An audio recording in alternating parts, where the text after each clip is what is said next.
A advogada Geusa Santana da Silva deu um emocionante testemunho durante a audiência pública realizada na Comissão de Segurança Pública da Câmara dos Deputados, proposta pelo deputado Coronel Meira, em que se discutiu a situação dos presos políticos do Brasil. A advogada, que defende presos políticos do ministro Alexandre de Moraes, relatou as prisões de pessoas que estavam nas proximidades dos quartéis e descreveu a prisão inicial. A cena que nós encontramos era uma cena de guerra. A advogada questionou: como é que a gente explica esses processos, esses procedimentos, à luz das normas que nós conhecemos, dos códigos que nós conhecemos? Nós não podemos explicar. A nossa Constituição não explica. Geusa Santana relatou: não posso dizer as cenas que eu assisti, da alimentação até o tratamento dos advogados, como se nós não estivéssemos ali também trabalhando. Vou deixar de comentar situações gravíssimas que aconteceram. Só quero pontuar que os nossos presos políticos estão sendo ainda pisoteados por esse sistema injusto, ingrato e ineficaz. E mesmo os que estão soltos sofrem com a tornozeleira que os impede de qualquer ação, que fere alguns, que faz com que cirurgias sejam adiadas, porque médicos, alguns, não fazem cirurgia de quem está com a tornozeleira, e pedidos são feitos ao ministro para que eles sejam liberados da tornozeleira para a cirurgia, e até nisso encontram dificuldades.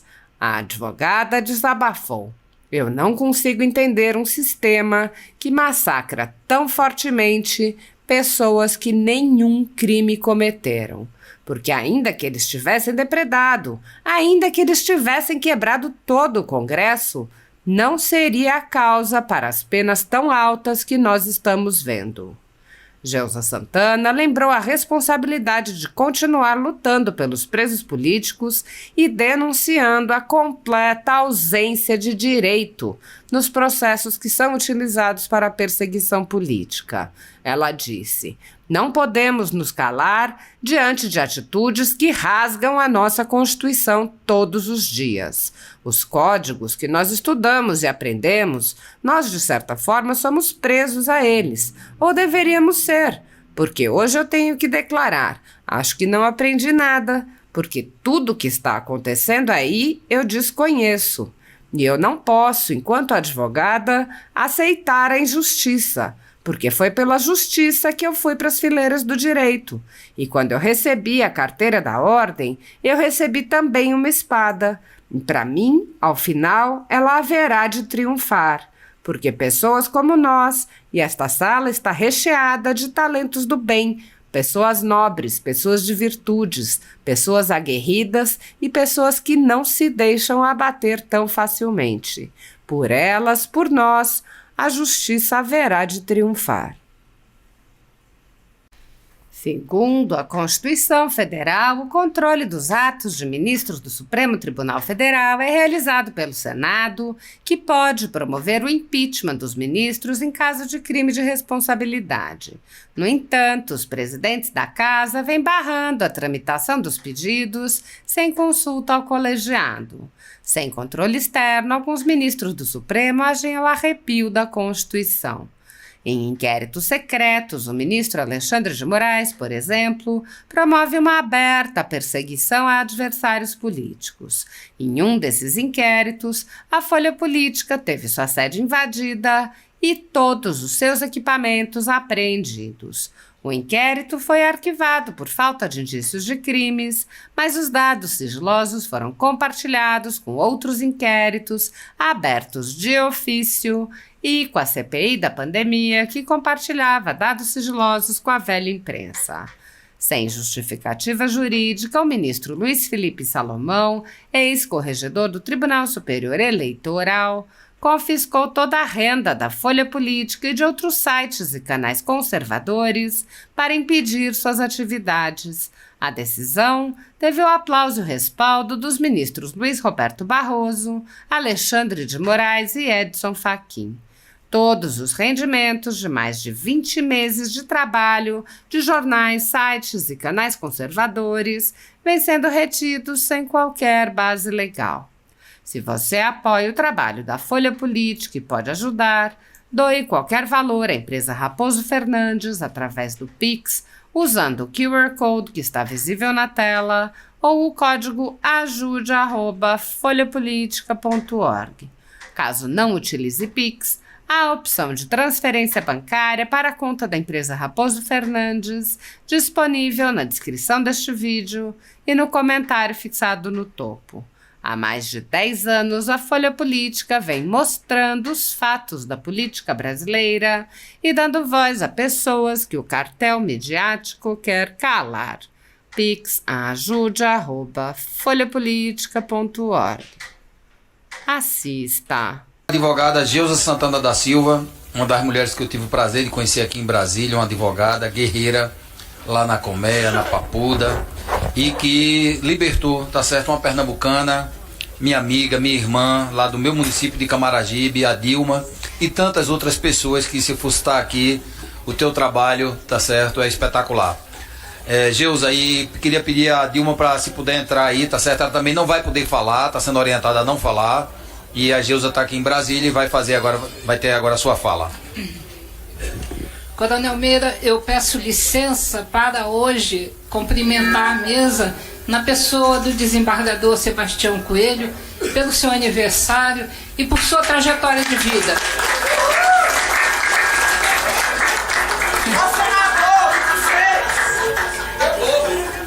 Pra quem não sabe, quando terminar tem um bolo, viu? Tem um bolo, tem salgadinho. Vai ter parabéns. Carol, tá com você, Carol. Resolva. Trajetória essa que nos inspira e nos faz advogados do bem, da direita, daqueles que realmente lutam por justiça todos os dias mais fortes. Eu quero cumprimentar os advogados presentes, os servidores desta casa que permitem que essa assembleia aconteça com tanto brilhantismo e também, e especialmente, os familiares dos nossos injustiçados, é assim que eu vou chamá-los, porque é assim que eu os vejo. Eu cheguei na Colmeia para dar assistência a uma presa. 2 meses depois eu estava dando assistência humanitária, juntamente com a doutora Tânia Soster, que está aqui do meu lado, a mais de 50 presas, porque todas as vezes que nós íamos lá, outras chegavam e queriam conversar e pediam ajuda e pediam notícias dos seus familiares, dos seus animais. E a cena que nós encontramos era uma cena de guerra, era uma tristeza profunda. Até o dia que uma presa me pediu: doutora, por gentileza, traga ração de cachorro para mim, porque eu estou tão fraca que eu não consigo levantar. Se a senhora puder, traga soro. Peça, pelo amor de Deus, aos meus familiares que tragam soro para mim. Eu estou morrendo, doutora. Depois desse dia, eu até hoje continuo fazendo esse trabalho. E sem falsa modéstia, posso dizer a vocês que já impedimos pelo menos uns 25 vídeos. O último, há 3 semanas atrás, quando os presos da Papuda, porque tinham maridos e esposas presos, e eu passei aí a pedido das esposas para a Papuda também, e os presos me pediram: doutora, faça uma visita a fulano de tal, não vou citar nomes, porque ele já tentou suicídio e vai tentar de novo. E ele está muito abatido. E eu marquei, juntamente com a doutora Tânia, que é ao meu lado, repito, e nós fizemos um trabalho de psicologia. E qual não foi a nossa surpresa quando, uma semana depois, esse homem estava renascido. E eu disse para ela: é um trabalho tão pequeno que a gente faz, e entretanto quantas lágrimas a gente tem secado. E lá, dentro dos presídios, a gente verificou a desumanidade de alguns servidores, naturalmente, que toda regra tem exceção, para com aquelas pessoas, e eles diziam: aqui dentro todos são criminosos. E eu dizia: mas não é verdade. Essas pessoas são pessoas que estão aqui por uma injustiça do sistema, por uma situação que nós advogados, efetivamente, por melhor que seja o advogado, não consegue explicar. Porque, conforme já foi amplamente dito pelos que me antecederam, como é que a gente explica esses processos, esses procedimentos dentro, à luz das normas que nós conhecemos, dos códigos que nós conhecemos? Nós não podemos explicar. A nossa Constituição não explica. E ali nós fizemos um trabalho de formiguinha voluntário, sem cobrar um centavo, simplesmente porque olhamos nos olhos daqueles presos e vimos dor, vimos medo e vimos o receio de jamais voltar para casa. E não foi à toa que uma me disse: doutora, eu não vou passar o Dia das Mães aqui dentro. E eu fiquei assustada, mas por quê? Alguém sinalizou que vai haver novas solturas? Não, porque o sistema pode prender o meu corpo, mas jamais prenderá a minha alma.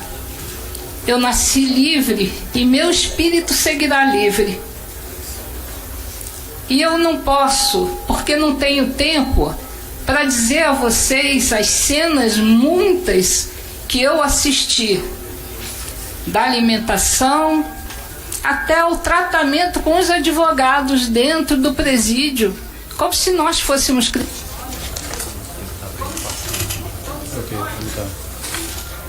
Pode seguir.